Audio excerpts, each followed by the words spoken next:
माननीय ओम प्रकाश राजभर जी, जब गठबंधन हमारा हुआ, गठबंधन से लेकर के अब तक लगातार संगठन विस्तार, उत्तर प्रदेश में संगठन मजबूत कैसे होगा, उत्तर प्रदेश में वंचित वर्ग के लोग हमारे गठबंधन से जुड़ेंगे कैसे, इस पे विचार और सुझाव देते रहे हैं। लेकिन कहीं न कहीं माननीय अखिलेश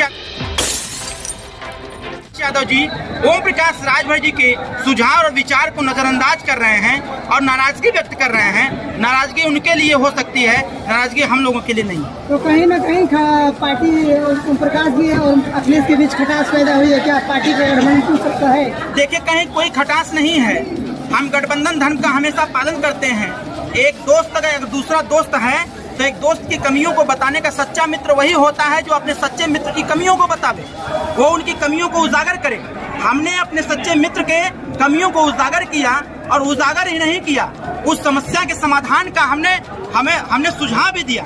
ये सुझाव उनको बुरा लग गया, जिसके वजह से इस प्रकार की स्थिति उत्पन्न हुई है। हम अभी भी समाजवादी गठबंधन के साथ हैं और तब तक रहेंगे जब तक माननीय अखिलेश यादव जी ये न कह दें कि अब ओम प्रकाश राजभर, सुहेल देव भारतीय समाज पार्टी के कार्यकर्ताओं की हमें आवश्यकता नहीं है। पूर्वांचल के 8 मंडलों में संगठन समीक्षा बैठक हो रही है। बनारस मंडल, आजमगढ़ मंडल, फैजाबाद मंडल, देवी पाटन मंडल के साथ साथ पूर्वांचल के 8 मंडलों के मंडल की समीक्षा बैठक हो रही है। ये हमारे संगठन विस्तार की प्रक्रिया है और इस प्रक्रिया के माध्यम से हम संगठन देखते हैं कहाँ तक सदस्यता अभियान चला है, कहाँ तक संगठन का विस्तार हुआ है। और संगठन में एक सबसे जो यूनिक चीज है जिसको हम ढूंढने का प्रयास करते हैं कि सुहेल देव भारतीय समाज पार्टी जिन वंचित वर्गों की लड़ाई लड़ रही है, जिस समाज की लड़ाई लड़ रही है, क्या ये समाज सुहेल देव भारतीय समाज पार्टी के संगठन में जुड़ रहा है कि नहीं जुड़ रहा है। ये समीक्षा हम लोग करके इसकी जानकारी लेते हैं और जानकारी लेने के उपरांत हम उसी पैटर्न पर काम करते हैं कि हमसे हमारे उत्तर प्रदेश के समस्त पिछड़े दलित वर्ग के लोग जुड़े और जुड़ करके इस विचारधारा को आगे बढ़ा करके आने वाले समयों में उत्तर प्रदेश में सुहेल देव भारतीय समाज पार्टी को एक मजबूत पार्टी के तौर पर, लड़ाकू पार्टी के तौर पर देखने का कार्य करें और माननीय ओम प्रकाश राजभर के सिद्धांतों को स्वीकार करने का कार्य करें। आपके पार्टी के राष्ट्रीय अध्यक्ष जी को अखिलेश जी ने कहा है कि मैंने उनको मीटिंग में नहीं बुलाया, इसको आप किस नजरिए से देखते हैं? देखिए, माननीय अखिलेश यादव जी की शायद ये भूल हो सकती है, क्योंकि आपने देखा कि उत्तर प्रदेश में जब 2017 का चुनाव हो रहा था तो समाजवादी पार्टी देश की सबसे बड़ी पार्टी कांग्रेस पार्टी से गठबंधन करके चुनाव लड़ी थी। चुनाव लड़ने के बाद परिणाम 47 सीट का आया था। पूर्वांचल में ओम प्रकाश राजभर जी का दबदबा है और ओम प्रकाश राजभर जी से जब गठबंधन हुआ तो 125 सीट जीतने का कार्य किया। अब ये इसको तो लेट सपोज तो अगर देखा जाए, लेकिन किंतु परंतु में तो बहुत कुछ कहा जा सकता है, लेकिन सुहेल देव भारतीय समाज पार्टी अभी भी समाजवादी पार्टी के साथ है, उनके साथ मिलकर काम करते हैं। आखिरी सवाल, कार्यकर्ताओं के साथ लगातार बैठक कर रहे हैं, समाजवादी पार्टी का एक विकल्प आप तैयार कर रहे हैं क्या? समाजवादी पार्टी का मैं विकल्प तैयार नहीं कर रहा हूँ। सुहेल देव भारतीय समाज पार्टी को इतना मजबूत कर रहा हूँ कि उत्तर प्रदेश में और देश की राजनीति में एक नंबर की पार्टी दिखने लगे सुहेल देव भारतीय समाज पार्टी। इसलिए बार बार हम लोग संगठन की समीक्षा आपको आगे सपा की जरूरत न पड़े।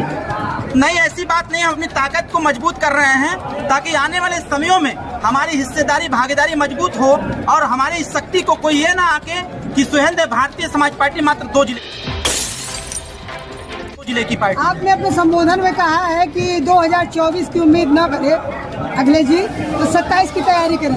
ओम प्रकाश जी ने ये देखिए, बात प्रतिवाद में बैठ कर जब हम लोग संवाद कर रहे थे, बात कर रहे थे, तो माननीय अखिलेश यादव जी का ऐसा स्टेटमेंट था। मैंने अपने कार्यकर्ताओं को बताया कि आप भ्रम में मत रहिएगा, आप सुहेल देव भारतीय समाज पार्टी की तरफ से तैयारी करिए। जैसे पूर्व में माननीय हमारे राष्ट्रीय अध्यक्ष ओम प्रकाश राजभर जी इसी मऊ से घोषणा किए हुए हैं कि आने वाले 24 के चुनाव में 6 सीटों पर सुहेल देव भारतीय समाज पार्टी मजबूती से चुनाव लड़ेगी और हम लोग उसी परिप्रेक्ष्य में हम लोग कार्य कर रहे हैं। इसलिए 8 मंडलों की बैठक लगातार हम लोग कर रहे हैं। आने वाले चुनाव में यानी कि 24 में भाजपा अभी कुछ कह नहीं सकते हैं। हम राष्ट्रपति चुनाव में समर्थन दिए हैं, गठबंधन की घोषणा भी हमने नहीं किया।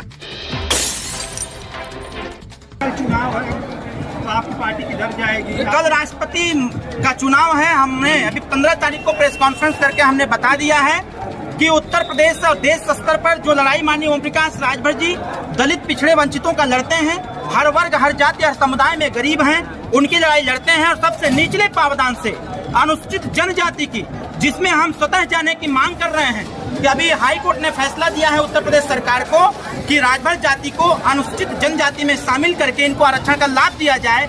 मेरे लिए सौभाग्य की बात है कि अनुसूचित जनजाति से एक महिला राष्ट्रपति पद की उम्मीदवार है। हमने 15 तारीख को निर्णय लिया है कि हमारे सारे वोट माननीय राष्ट्रपति द्रौपदी मुर्मू जी को जाएगा। कल हमारे सारे विधायक द्रौपदी मुर्मू जी को वोट करने का कार्य करेंगे।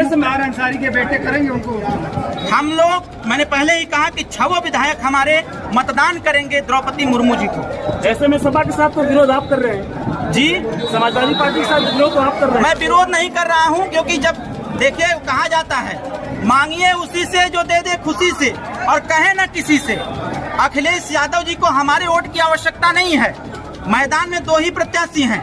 अगर अखिलेश यादव जी को हमारे वोट की आवश्यकता नहीं है तो हमारी व्यवस्था है कि दूसरे प्रत्याशी को जो हमसे वोट मांगेगा उसको वोट देंगे। ऐसे में सपा साझेदारी कैसे चलेगी अभी? अब ये अखिलेश यादव जी को तय करना है। उन्होंने हमसे वोट नहीं मांगा, हमने वोट अपने प्रत्याशी एनडीए के प्रत्याशी को दिया है। जिस दिन अखिलेश यादव जी ये भी कह देंगे कि सुहेल भारतीय समाज पार्टी कार्यकर्ताओं की आवश्यकता नहीं है, गठबंधन की आवश्यकता नहीं है, उस दिन अपना रास्ता बदल देंगे। तो क्या मतलब ये